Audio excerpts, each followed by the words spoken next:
Welcome to Luca and Miguel. Enjoy the video. In this video, I will show how to make quinoa on a rice cooker. First, measure your desired amount of quinoa. It's crucial to rinse the quinoa thoroughly under cold running water using a fine mesh sieve. This step removes saponins, which are natural coatings that can give quinoa a bitter or soapy taste if not washed away. Rinse until the water runs clear, usually for about 1 to 2 minutes. Next, transfer the rinsed quinoa to your rice cooker pot.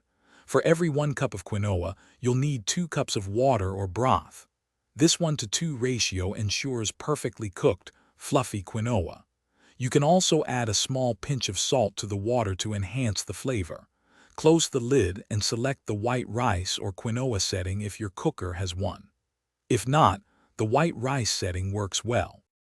Once the rice cooker finishes its cycle, do not open the lid immediately. It's important to let the quinoa rest for at least 10 minutes with the lid closed.